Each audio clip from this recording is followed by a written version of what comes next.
जुड़ चुके हैं, हाथ ऊपर करके बता दीजिए कि क्या सब कुछ सही है, सब कुछ बराबर है, आवाज आपको बराबर से आ रही है।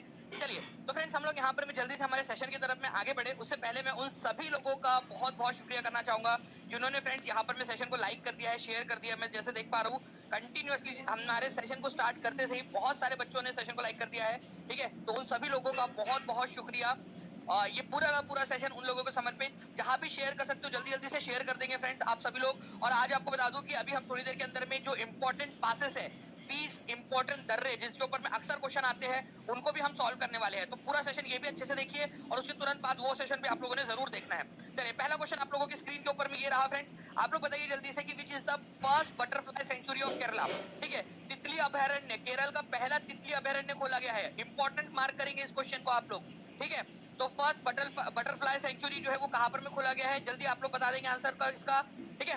तो फ्रेंड्स केरल के अंदर में आपको बता दूं कि 1984 के अंदर में एक अभयारण्य बनाया गया था केरल के अंदर में, ठीक है। उसी को अब क्या कर दिया गया है, इसी को अब यहाँ पर में आपका इसको घोषित कर दिया गया है। अरलाम करके एक जगह है, अरलाम अभयारण्य, इसको बटरफ्लाई सेंचुरी घोषित कर दिया गया है, ठीक है।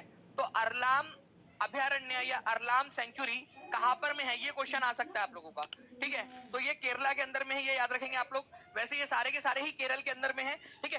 तो पेरियार अभयारण्य कहां पर में, ये भी क्वेश्चन पूछा जाता है आपसे। वायनाड अभयारण्य कहां पर में, ये पूछा जाता है आप लोगों से, ठीक है। तो ये याद रखना है आप लोगों ने। आंसर जो है इसका ऑप्शन नंबर सी हो जाएगा। आप लोग इंपॉर्टेंट एग्जाम के अंदर में आप लोगों से पूछा जा सकता है, ठीक है। ये अरलाम वाइल्ड लाइफ सेंचुरी के नाम से जाना जाता था पहले, अब इसको अरलाम बटरफ्लाई सेंचुरी के नाम से जाना जाएगा, ठीक है। चलिए आगे बढ़ते हैं हम लोग फ्रेंड्स यहाँ पर नेक्स्ट क्वेश्चन की तरफ में हमारे।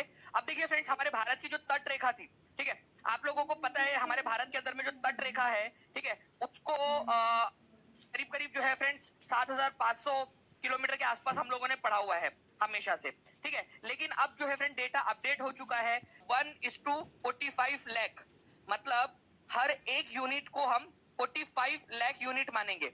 मतलब कि अगर 1 सेंटीमीटर कहीं पे दिखाना है हमने तो एक्चुअल में वो 45 लाख सेंटीमीटर होगा, ठीक है।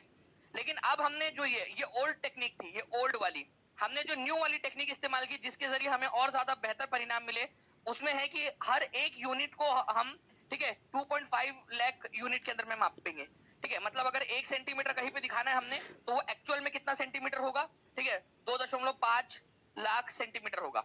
तो आप देखिए पहले 1 सेंटीमीटर के छोटे से डिस्टेंस में हम लोग जो है 45 लाख दिखा दे रहे थे, मतलब जब गिन रहे थे तब इतना गिन ले रहे थे। अब लेकिन उसमें कई सारी आड़ी तिरछी लाइन होंगी तो उसको हम इग्नोर कर रहे थे। अब थोड़ा सा सटीकता आ गई है इसके अंदर में, ठीक है। तो कभी अगर पूछ लिया जाए आप लोगों से तो प्लीज इसको याद रख लेना आप लोगों ने। ओल्ड सिस्टम के अंदर में एक यूनिट के लिए 45 लाख यूनिट का इस्तेमाल किया जाता था, ठीक है। लेकिन अब एक यूनिट मापने के लिए आप 2.5, केवल 2.5 लाख यूनिट का इस्तेमाल करते हैं, जिससे सटीकता आ गई है, ठीक है। हर 10 साल के अंदर में हम लोग वापस से इसको और गिनेंगे तो 11,098.8 ये लिख देंगे कमेंट के अंदर में, हर एक बच्चा लिखेगा इसको, ठीक है। कितना हो गई है हमारी, लिखिए सभी के सभी लोग लिखिए, पहले कितनी थी और अभी कितनी हो गई है, हर एक बच्चा जल्दी से कमेंट के अंदर में लिख देगा। बहुत ही इंपॉर्टेंट एग्जाम के अंदर में आप लोगों से पूछा जा सकता है, ठीक है। नाउ फ्रेंड्स अब एक बहुत ही इंपॉर्टेंट वाला क्वेश्चन आप लोगों का, ठीक है। इसके अंदर में बोला गया कि which is the first state in India to introduce e voting in urban local body elections. देखिए फ्रेंड्स यहाँ पर में स्थानीय निकाय जो है, शहरी स्थानीय निकाय, उसके अंदर में ई वोटिंग सिस्टम जो है इसको इंट्रोड्यूस करने वाला जो है पहला राज्य कौन सा बन गया है, ठीक है।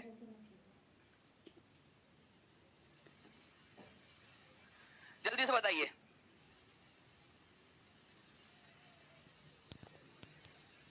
बिहार बन गया, ये कंट्री के अंदर में पहला है, ठीक है। पहली बार इस तरीके का एक अनुभव जो है हम लोग यहाँ पर में कर रहे हैं, ठीक है। ये याद रखना आप लोगों ने, इंपॉर्टेंट है, एग्जाम के अंदर में आप लोगों से पूछा जा सकता है, तो प्लीज इस पर्टिकुलर पॉइंट को आप लोग याद रखेंगे, ठीक है। चलिए तो ई वोटिंग इंट्रोड्यूस करने वाला अर्बन लोकल बॉडी के अंदर में बिहार पहला राज्य बन गया है। नेक्स्ट क्वेश्चन की तरफ में हम लोग आगे बढ़ते हैं फ्रेंड्स। आपको बताना है कि what was the theme of the 11th international yoga day.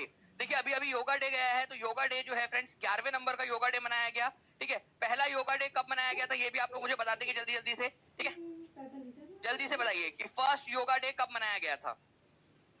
Okay तो अभी 11वें नंबर का जो योगा डे मनाया गया है 21 जून 2025 को, इसकी थीम क्या थी जी। तो देखिए friends yoga for one earth, ठीक है, योगा फॉर वन अर्थ, ठीक है, एक पृथ्वी के लिए योगा, वन हेल्थ, ठीक है, एक स्वास्थ्य। तो आंसर इसका ऑप्शन नंबर सी हो जाएगा। तो योगा डे कब मनाया जाता है? पहली बात तो आपको ये याद रखना है फ्रेंड्स कि 21 जून को मनाया जाता है। इंपॉर्टेंट वाला पॉइंट है आप लोगों का, ठीक है। सबसे पहला जो योगा डे है फ्रेंड्स, ये मनाया गया था 2015 के अंदर में, ठीक है, 21 जून 2015 को, ठीक है। भारत ने ही इसको प्रस्तावित किया था। 69th जो यूनाइटेड नेशन की जनरल असेंबली थी 2014 में, उसको एक्सेप्ट किया था और पहला योगा डे मनाया गया था 2015 के अंदर में, ठीक है। तो ये 2025 में 11वें नंबर का हो जाता है आप लोगों का।